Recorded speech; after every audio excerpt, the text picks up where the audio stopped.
Let's begin with prayer. Dear Lord, thank you so much for today, for this evening, that we can gather together to learn more about you, learn more about the life of Paul and the things that he suffered for the sake of the gospel.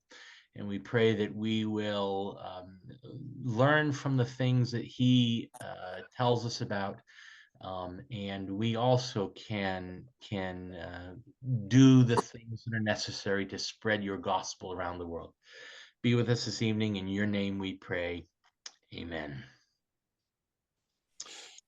Last week, we looked really briefly at the attempt at some of the Jews to kill Paul because they thought he had taken some Gentiles into the temple, and they dragged him outside of the temple with the intent of stoning him. The commander of the fortress Antonia, which was right next and high enough to overlook into the temple, came and intervened. Romans were actually not allowed in, non-Jews were not allowed into the temple, so the Roman soldier commander did not go into the temple to rescue Paul, but they brought Paul out, so he was able to rescue him, and a riot did not take place. As the soldiers were getting ready to take Paul to the barracks to interrogate them, Paul had asked about speaking to the crowd, and the Roman commander, after determining that Paul was not the terrorist from Egypt, and he could also speak Greek, gave him permission to speak.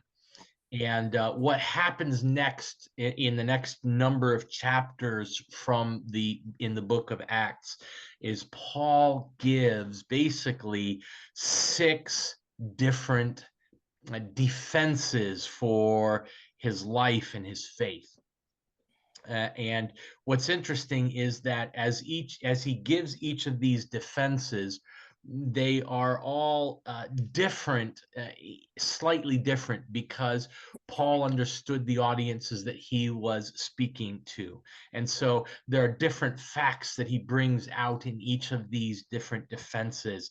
The defense that he gives to the Roman officials is going to be different than the facts that he gives to the Jewish audience. I hope they're listed there in your handout from last week. Chapter 21, before that unruly mob at the temple. Chapter 22, he's taken to the Sanhedrin, that ruling Jewish council, and he talks there. Felix, who is the Roman governor, in Acts chapter 24. Festus, who takes over from the Roman governor of Felix. Festus is also a Roman governor in 25. And then King Herod Agrippa, we'll talk about him in just a little bit, also in 25. And then finally, when he gets to Rome in chapter 28, there's another defense there. We're going to be looking at Acts chapter 21, the last half of it before the Sanhedrin, before the crowds and such. So we're starting Acts chapter 21, going to Acts 22 a bit. It was a very unusual move for Paul to be given permission to address the crowd, and unfortunately, it did not seem to ease tensions very much. And in fact, it kind of did the opposite. It kind of aroused some more tensions. And I think we don't want to miss the fact that the crowds that's now shouting for Paul's execution is very similar in makeup to the crowds that shouted for Jesus' crucifixion.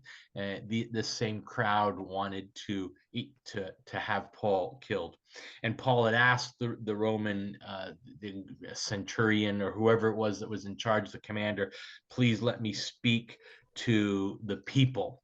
And Luke records there at the beginning of Acts chapter 21, or middle of Acts chapter 21. I don't have what verse it is. Mom, do you have Verse that? 40. Yeah, verse 40. Verse 40, thank you. After receiving the commander's permission, Paul stood on the steps and motioned to the crowd. When they were all silent, he said to them in Aramaic. I think it's interesting that it says he motioned to the crowd. I wish I knew what that was. In our culture, we oftentimes miss the importance of that. But in Paul's day, the readers would have known immediately that Paul was calling for silence. I don't know what the motion was. Maybe he was saying, slide into second base or something. I don't know. But there was some kind of emotion that was done that was kind of universally known as the call for silence. Actually, in the book of Acts, there are 6 occasions in Acts where it's noted that someone emotions and they ask for silence. It's kind of seen as an official way of getting people's attention. And it didn't matter what company you were in, who your audience was. Everyone kind of knew this. Later on, we're going to read in Acts chapter 26 that Paul motions with his hands when he is in an audience with 2 very powerful people in Israel. The governor Festus, the Roman provincial governor of all of Judea, and King Herod Agrippa, who is king. Herod Agrippa would have been the grandson of King Herod the Great. He's an important person, and even in the midst of Roman governors and kings, Paul still does some kind of a hand signal that lets them and the attendants and whoever else is around know that he is getting ready to speak. I wish I knew what it was. Maybe if I dug around deep enough into the internet, I could find it, but I didn't get the opportunity to. Um, there should be an outline in your handout of his speech, and so we're not going to look at that outline. Um, in the book of Acts, this is the second of 3 times that Luke records in the book of Acts Paul's conversion on the road to Damascus. He talks about in Acts chapter 9 when it actually happens. He describes it here in Acts chapter 22. And then when we get to Acts 26 in front of Governor Festus and King Herod Agrippa, he repeats it again. And again, the uniqueness of the way in which the uniqueness of each of those 3 accounts is the way they are tailored to the audience that he's speaking to. Acts chapter 9 seems to be just the general story.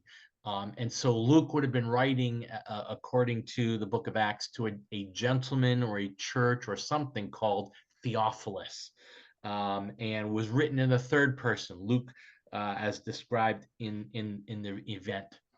Here in Acts chapter 22, Paul is personally recounting the events and kind of doing so for a Jewish audience. And so he tailors the details to what they need to know.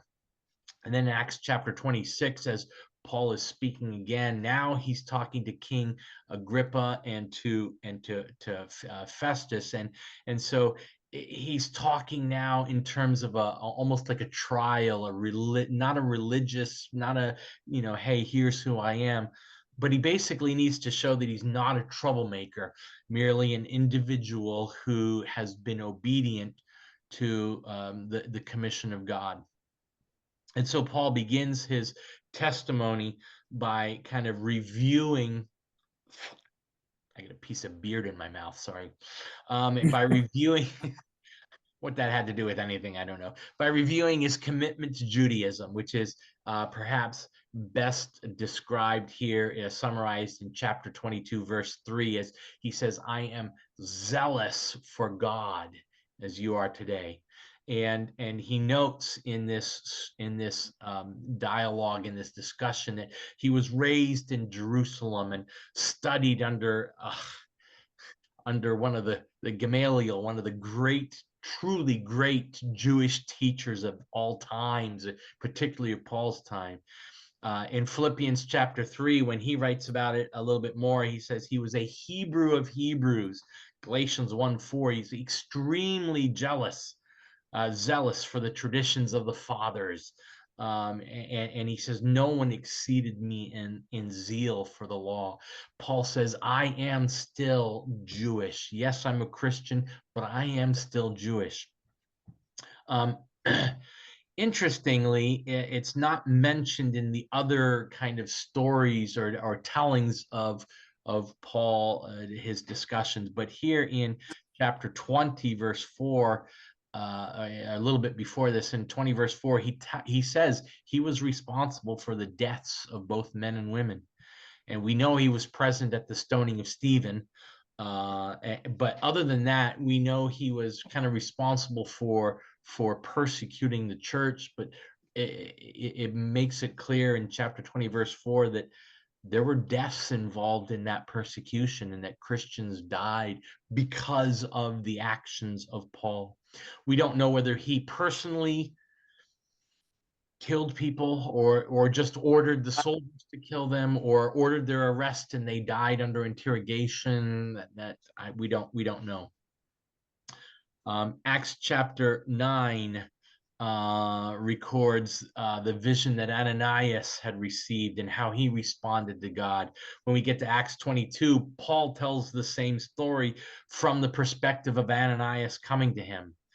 I'm sure in Acts chapter 9, Theophilus, whoever that was, if it was an actual person or if it was a group of people, they probably could have cared less about the theology, the faith of Ananias. But Paul wanted his Jewish audience here in Acts 22 to understand that Ananias himself was a devout observer of the law and highly respected by the Jewish people. He's tying in his faith and making sure they know that he's speaking to a Jewish people, and he himself still considers himself Jewish and Christian at the same time. Um, And interestingly, in the speech in chapter 26 before King Agrippa, Ananias isn't mentioned at all. He has nothing to do with it because that's not important to the discussion, to the argument that Paul's trying to make. Paul begins a very polite way by addressing his audience as brothers and fathers. Okay, again, most of the time, if this is a kind of a trial, women were not there. They would not have been part and parcel of the crowd. There might have been women in the crowd, but he's talking to I hate to say this, to the decision makers in the crowd. And he does so in Aramaic, even though the commander said, do you know Greek? And Paul says, oh yeah, not a problem with that. He's speaking in Aramaic because he knows that's what the common people spoke. He's identifying himself as a Jew speaking Aramaic, the Jewish language. Hebrew was also a Jewish language, but that was mostly used for religious things. This is Aramaic. This would be the international Middle Eastern language that was spoken by a lot of different countries in the area, going all the way back to Cyrus the Great of Persia, who kind of picked Aramaic as the international language for the Middle East. Some additional facts, differences between Acts chapter 9 and Acts chapter 22. And in Acts chapter 22, Jesus is described as being from Nazareth. Now, we know he was born in Bethlehem, but his family, Mary and Joseph, were living in Nazareth, and that was his hometown. That's where he grew up. He was born somewhere else, but he spent his childhood, who knows how long, probably close to 30 years before his ministry, living in Nazareth. And again, that's because Nazareth was part of the Jewish kingdom. Even though it was up in Galilee, it was still part of the traditional Jewish territory. Paul is tying Jesus into Judaism as well, to say, hey, you can believe in Jesus and still be a God-fearing Jew. In Acts 22, verse 14, Jesus is described as the righteous one. And of course, this harkens right back to the idea of the Messiah. It's a very messianic title. In Acts chapter 20, verse 22, I think, verse 6, it talks about a bright light from heaven. And again, that's, if you were Jewish, you would immediately associate that with the Old Testament, particularly the story of Moses, with God's Shekinah glory. And Paul sees this bright light, and immediately it ties in this Old Testament story with the New Testament story. This is God's presence himself talking. And Paul mentions it actually several times. He makes note of it again in verse 11, when he says, the people that were traveling with me saw this Shekinah glory as well. Acts 22, verse 6 records Paul, it was about noon, just giving more detail. It also tells us if it was noon and there was a bright light in the sky, the sun is fairly bright, and Paul's saying, yeah, this is outshine the sun. So it's a bright light. And I mean, the presence of God will always overshine the sun. It was even brighter than the sun. Acts 22, verse 9, his companions saw the light. He says they heard the sound, but they didn't understand what this voice was speaking to Paul. It seems to be a message just for Paul. And they didn't see Jesus like Paul says he did. I think it's very interesting that contrast there. The point of both of those, and in particular to Paul here, is that Paul was they were witnessing the experience, and they could verify that it took place, and that Paul wasn't making it up, but it was still a message for Paul. Verses 14 and 15, Paul says, this is God, our ancestor, that was talking to him. Again, stressing the relationship between the Old Testament and the Christian faith. Paul skips ahead past his ministry years in Arabia and to his return in Jerusalem. And he doesn't talk a lot about what happened on his travels. And of course, that's not found in Acts chapter 9 because it hadn't happened yet. But he makes a note of the fact that he was in the temple when this kind of came to him, and probably just links again back to Judaism and the importance of the temple to Paul. There are other smaller differences. We don't have time to go into them today. The overall message of the period of Paul's life in Jerusalem is basically his willingness to do whatever it took to fulfill God's plan for his life, even if that came at a cost to him. And this kind of section of him talking before this crowd of angry people in Jerusalem is a reminder that God gave Paul the opportunity to preach. In the midst of a riot, chained up between two Roman guards, Paul still had the opportunity to preach. God still had a plan for Paul, and no matter how much Satan tried to frustrate it, God's plan will be fulfilled. And I think that ties in with us today. God has a plan for our lives, and God cares for us and loves us. And it's a reminder that when we share the gospel, when we share our faith story, we need to do it in such a way that will be meaningful to those that we are talking to. You mean I'm going to get a chance to get on? Well, I can keep going if you want. It's 7:24. Yes. The next section, I love it because it's Paul at his best. He does some things here that are really special and unique, and you kind of have to chuckle at him from our perspective. I don't think anybody was laughing in Paul's day with it. It starts with verse 30 in chapter 22 and introduces the next experience, and basically says that the commander is committed to finding out what's going on.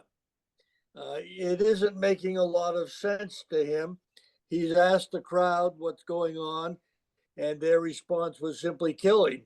They didn't know. They all had different excuses for it. And so he wants to know. Now, I think at this point, the commander really does deep down know that this is a religious matter, not a civil matter, ought not to be before him. But his neck is on the line if this results in any kind of a riot in Jerusalem. So he wants to know what's going on. So he says to the chief priests and some of the Sanhedrin, you guys will show up tomorrow. Actually, it was 3 days later, but you are going to come to the fortress, Antonia, and you're going to confront Paul there. I want to make sure you are there. Now, the Sanhedrin ruled over Jewish life and practices and made decisions that related to faith, but they didn't disobey the commander who was there, the Romans that were there. And we read that they came, and once the Sanhedrin was there, they brought Paul in. And one of the things to keep in mind is that Paul's standing before at least some members of the Sanhedrin. He probably knows some of them. Remember, Paul was a member of this Sanhedrin about 30 years earlier, 25 years earlier. And so he knew some of them. They were probably his contemporaries and so forth. It's kind of like, oh, hi, Harry, how are you? Or whatever, but they're all there with him. And he's going to speak to them. Acts 23:1 picks up the record. Artie? Paul looked straight at the Sanhedrin and said, my brothers, I have fulfilled my duty to God in all good conscience to this day. Brilliant, brilliant move on Paul's part. And we know that because of the response given in Acts 23:2. The high priest Ananias ordered those standing near Paul to strike him on the mouth. Okay, now you have to kind of picture the scene here. Paul stands before them and says, what I'm doing, God told me to do. Oh, then if we put you down, we're putting God down. Can't do that. If God really told you to do it, it implies you've been communicating with God and what he tells you you have to do. And so all we can do is what was said earlier, let it go. If it be of God, we can't stop it. So he's tremendously upset with that. He can't accept that as reality. So he says, strike him. Now, when he says strike him, he's not saying slap him. He's saying pound him, let him have it. The same word that he uses here, Luke had used it in Acts 21 to talk about them beating Paul there. And of course, it was an illegal move on the part of the high priest. They could not beat a man to confess something before he'd actually been charged with it. And no charges, no crime had been done yet. And so, knowing that it was illegal to slap him, Paul's response in 23:3 is, God will strike you, you whitewashed wall. You sit there to judge me according to the law. Yet you yourself violate the law by commanding that I be struck. the law is so important to you? How come you're disobeying it by striking me before you have the right to? And then he calls them whitewashed walls. One of the many questions I have to ask when I get to heaven and get a chance to sit down with Paul, did he use that phrase because he knew that earlier Jesus had called the Pharisees just that? He'd referred to them in Matthew chapter 23 as whitewashed Pharisees. Whether that was behind it or not, it was a fairly common picture in that day, and everybody there would have understood it. The deal was, if you wanted to make your collapsing property look good, you washed it, you painted it, whitewashed it, and so when you walked by, it looked great. What you couldn't see was that it was crumbling inside, and yeah, it looks nice on the outside, but man, you ought to see what the termites are doing inside or whatever with it. And we've said many times, you can take somebody out of the bush, but you can't take the bush out of them. And you cover it up, dress them up, take them out of the bush. But when we get to, it's the same thing. With that accusation on Paul's part, when he spoke that way, some of the crowd, some of the Sanhedrin there, looked at him and said, "How dare you insult the high priest? In fact, how dare you insult God's high priest?" Paul responds in Acts 23:5. Brothers, I did not realize that he was the high priest, for it is written, do not speak evil about the ruler of your people. All right. Questions that, again, I'm going to have to ask Paul when I see him. You guys are going to have to stand back, give me a chance to get a few questions in. Was this a legitimate apology, or was he being sarcastic? Did he really not know that he was the high priest? And if not, how could he have not known it? And why does he quote a passage from Exodus 22:28, that talks about the prohibition against slandering any ruler? I mean, all he had to say was, "Oh, I didn't realize who you were. I'm sorry. I didn't mean that." Unfortunately, we can't tell from the text if Paul's apology was sincere or not. Personally, I don't think it really was. He certainly did not take seriously the idea that Ananias was the high priest. Ananias was officially the high priest, was from AD 47 to 59. But if you talk to the Jews or read the history of that period, he was considered greedy, corrupt, and certainly pro-Roman, which put him on the outs with all of the people with it. And from Paul's position, probably looking at him and saying, "I know who you think you are, but you're not worthy to be called the high priest." Historical records record that he had a habit of digging into the offerings that were made for the temple and the sacrifices, and kind of setting them aside for himself.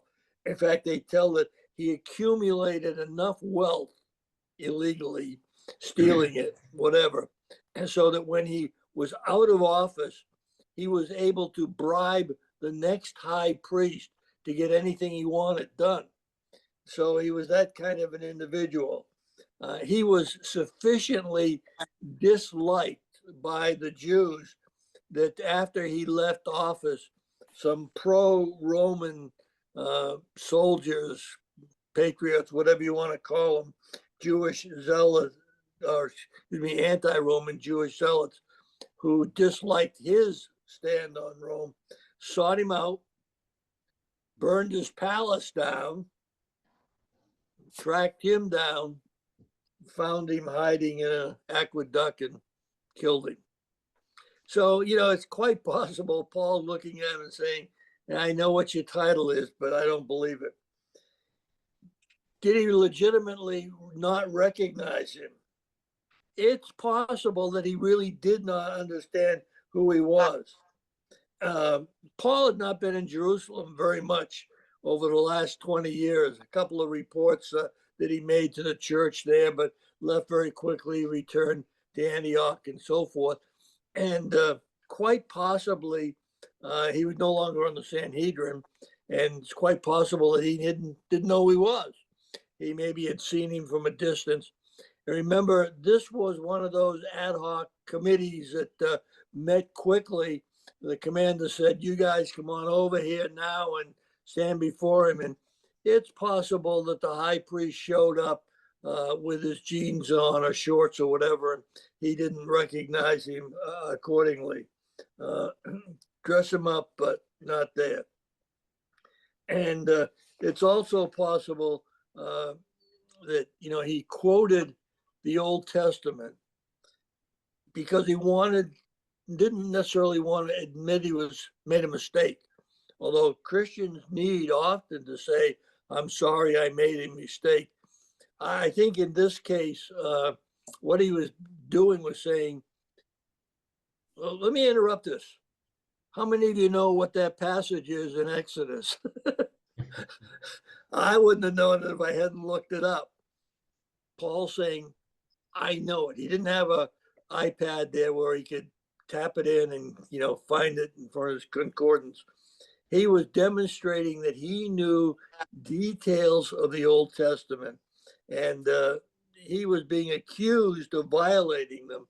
And he's saying, wait a minute, I know them, and I've been keeping them. I'm going to have to agree with you, Dad. I'm thinking it's a sarcasm thing. I don't think that other stuff was going. Yeah. It sounds pretty sorry. And plus, I like the idea that Paul is sarcastic. Yeah, I do too. But it gets better. There's no doubt about it. Acts 23:6 reads, Then Paul, knowing that some of them were Sadducees and the others Pharisees, called out in the Sanhedrin, "My brothers, I am a Pharisee, descended from Pharisees. I stand on trial because of the hope of the resurrection of the dead." Good move on Paul's part. He knows how to create a problem whenever he wants to. And what he wanted to do happened immediately. The Pharisees and the Sadducees began to fight among one another. The Sadducees wanted nothing to do with the resurrection. And in fact, this was so interesting. And Luke is writing this, and I can't leave this detail out. But, you know, a lot of people in Rome where this is going the first time will have no idea what this is all about. So let me explain it to you. So in verse 8, he wrote why this created the hassle. Audie? The Sadducees say that there is no resurrection and that there are neither angels nor spirits.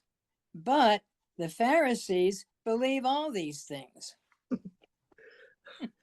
Okay, I know how to get you guys arguing among yourselves.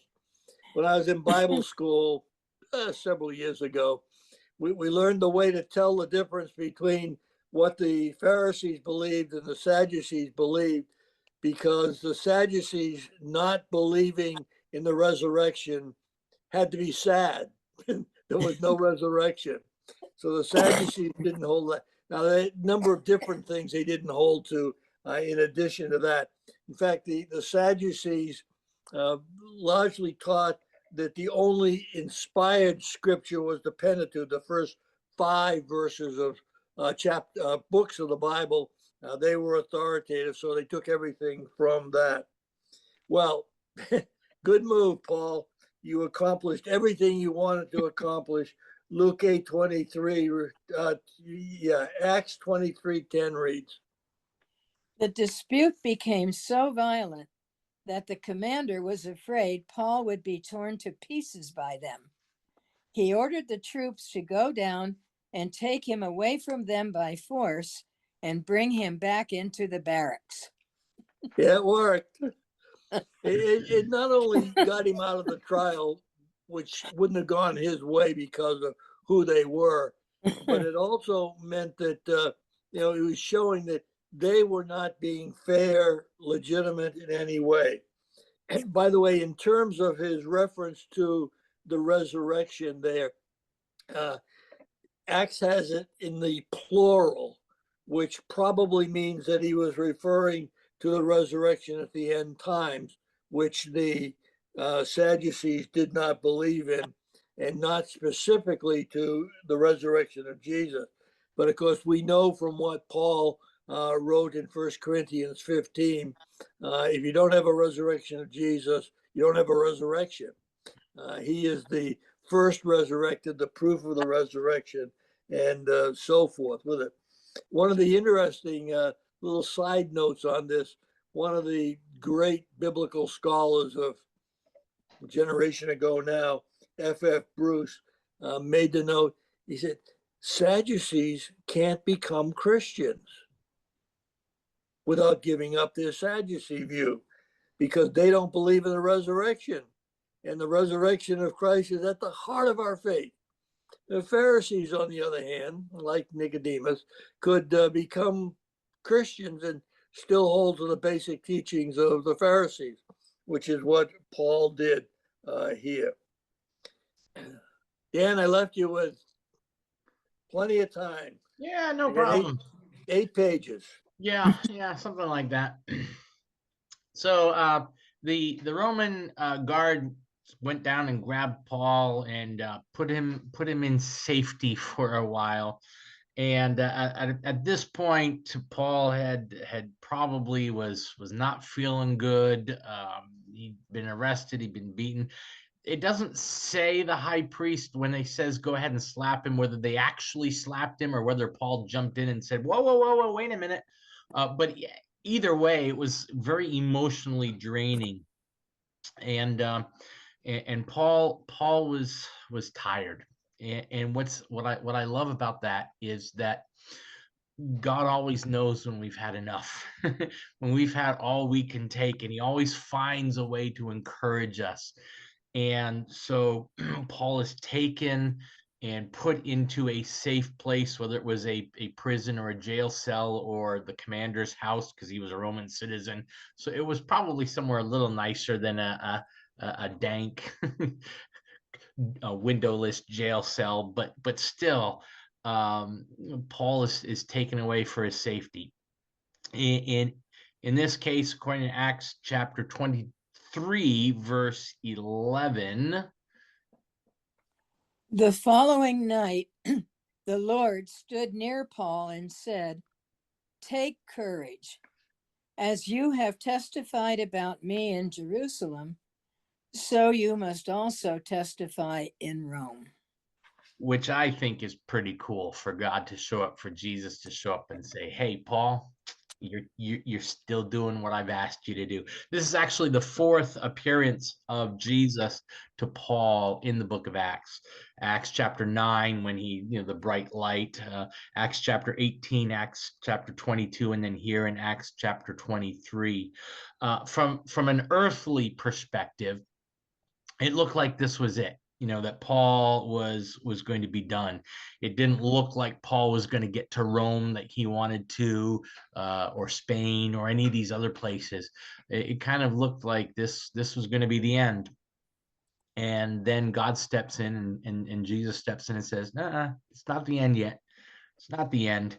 I've got a plan for you, and that plan will not fail. God's plan for us can never fail, unless, of course, we are disobedient to God. And then God's plan for us personally might fail, but his overall plan will not fail. If we're disobedient and God cannot do through us what he wants us to do, his plan will still go forward. Only someone else will get the privilege of fulfilling it, along with the blessings that come along with that. But it's not over yet. Acts chapter 23, starting in verse 12, describes a plot against Paul's life. There are a number of people, the Bible says 40 Jewish people, that decide they are going to do away with Paul. They're not going to let him continue. And Luke records they're not only they're the plot here in Acts chapter 22, the first couple of verses, 23 verses 12 to 15, but also the fact that the plot was discovered, the commander was notified, and then how the commander, this Roman commander, foils this plan to kill Paul. Interestingly, the guys decide to take what we would call a blood oath to destroy Paul.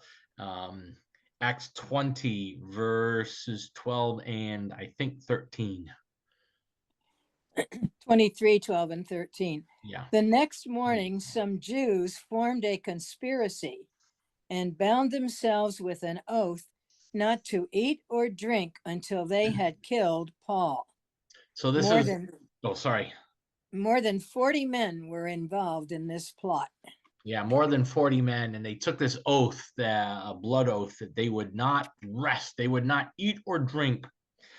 I'm assuming they, because they didn't kill Paul, I'm assuming they found a way to get around their oath. Most people do.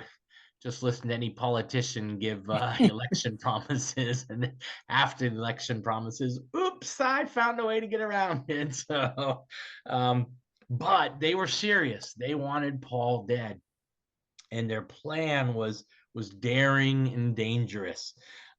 They wanted this Roman commander to send Paul to them for a trial, and that at some point on the trip from the fortress where he was being kept to the Sanhedrin, or to the place where the trial was going to be, they would ambush them and kill Paul.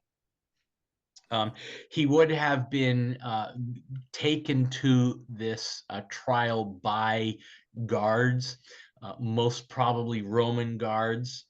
We talked about earlier that Paul had a Roman guard on each side of him, chained to him, which would make things a little bit more difficult. But on the other hand, if you're two Roman soldiers and Paul being transported, and suddenly 40 people jump out of the woods and say, okay, here we are, we're here to kill Paul, the easiest thing to do would be to tell the two Roman soldiers, you've got a choice. Your easiest choice is to unchain yourselves and just walk away and let us deal with Paul. Because 2 against 40, even the Roman soldiers are like, I don't like those odds. If I was one of the Roman soldiers, I'd be like, well, Paul, it's been real fun. See you later. Well, or not see you later, as the case may be, I guess. But it was difficult. Interestingly, these 40 men that decided to plot against Paul's life get some support from the chief priest and some of the elders who are part of the Sanhedrin. So this, and whether that was Ananias, who the previous high priest, or he was not happy with Paul. I'm sure he was willing to chip in some money for financing this problem and buying weapons or whatever they needed. They were not happy with him. And from looking at it, it's actually a pretty great plan. 40 people against 2 soldiers seems like it's going to work well, except for one problem. God. God not only knew their plan, but he also knew how to thwart their plan. Acts 23 verse 16 records how God intervenes to protect Paul once again, even as he promised him. Acts 23:16, Mom. But when the son of Paul's sister heard of this plot, he went into the barracks and told Paul. Wait a minute, what? Paul had a sister and the sister had a son? We have no idea anything about that up to this point. It seems Paul had a sister and the sister had a son, and the son was in Jerusalem. What is going on there? We have no idea.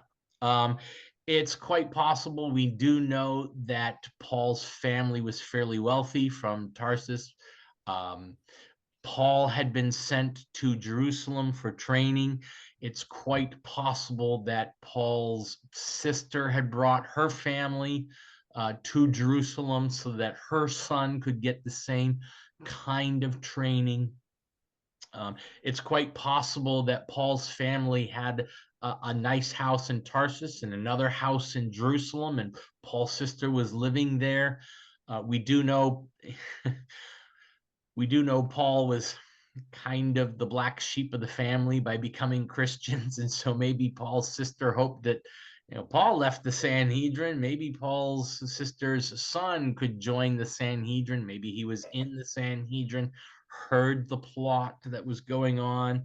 Whatever is going on there, and oh man, I wish I knew more than we do. Um, he did. He found out about it.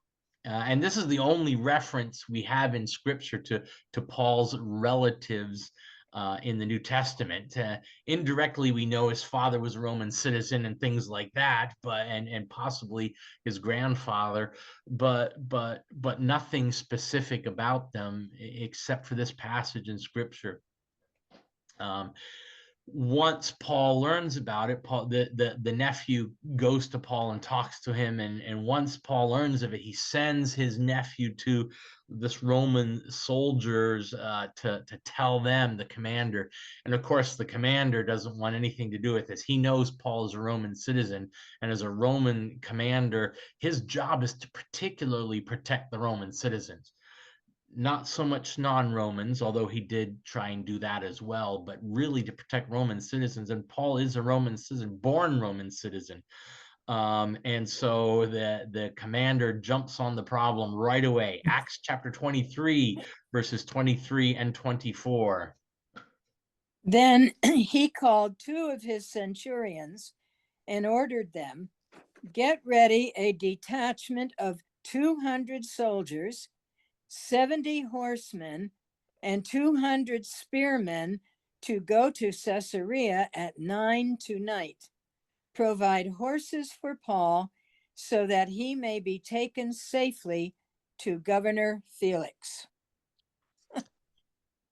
I'm just guessing that that's a little bit excessive, but the commander does not want anything to happen to Paul. He's a Roman citizen.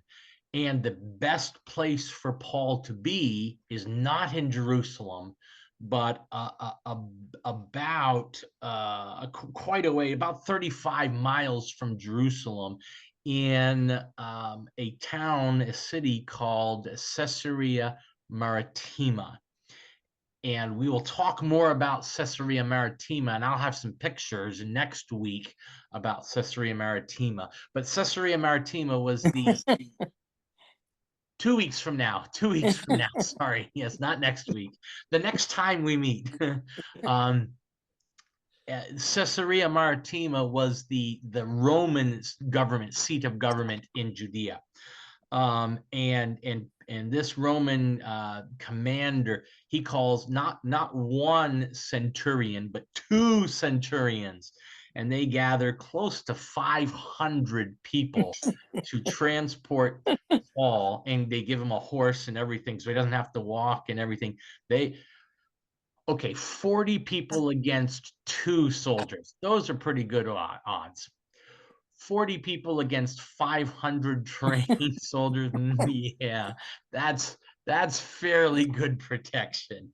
And these are guys, 200 soldiers, 70 horsemen, 200 spearmen. These are specialist soldiers. These are not just your cooks and your dishwashers. These are hardened combat soldiers who know how to handle a weapon.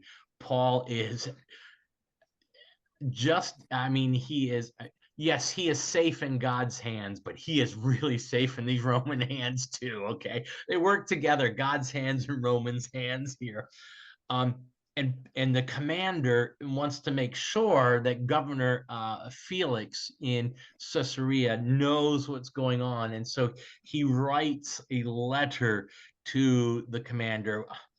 It is unfortunately 7:54, so we don't have time to read the letter. You can read it in Acts 23, 26 through 30. And the letter is very straightforward, just tells what's going on. He does revise the account just a little to make himself look good. In verse 27, Acts 23, verse 27, the commander says, well, I came and took my troops and rescued him, for I had learned he was a Roman citizen. Well, he had kind of rescued him before he found out he was a Roman citizen, but you still want to take care of yourself. Acts 23 verses 31 to 33 kind of records the trip that this whole group of soldiers, 2 centurions, that's a huge number of soldiers transporting Paul. The first night they went to a place called Antipatris, which was 35 miles from Jerusalem. They left at 9 o'clock at night, which means they traveled all night to get there. At that point, they were assuming they were out of danger from any threats from Jerusalem. And so 400 of the soldiers left there, went back to Jerusalem. Paul and the remaining guards went the rest of the way. It's actually close to 60 miles from Jerusalem to Caesarea Maritima. They traveled the extra 27 miles the next day. But even so, when you have 500 people and 400 of them leave to go back to Jerusalem, you still have 100 people guarding Paul. So there's no doubt he was going to be safe. And finally, Acts 23, verses 34 to 35 wraps up this episode of Paul's life, getting him to Caesarea Maritima. Acts 23, 34 to 35, Mom. The governor read the letter and asked what province he was from. Learning that he was from Cilicia, he said, I will hear your case when your accusers get here. Then he ordered that Paul be kept under guard in Herod's palace. Again, Paul, being a Roman citizen, would not have been put into the common prison. He's kept in Herod's palace. The Herod's palace, and the pictures I'll show you next week, that was Herod the Great's palace that he had built in Caesarea Maritima. It was very, very, very nice. Very much like Joseph in the book of Exodus being taken to a prison in Potiphar's house when Potiphar was the commander of Pharaoh's guard. It was very, very nice prison. He's still under prison, but fairly nice. Paul is the same way here in Caesarea Philippi, and he's going to stay there. Actually, he's going to stay in prison for a number of years there in Caesarea. And in 2 weeks, we will get the chance to talk more about what goes on then.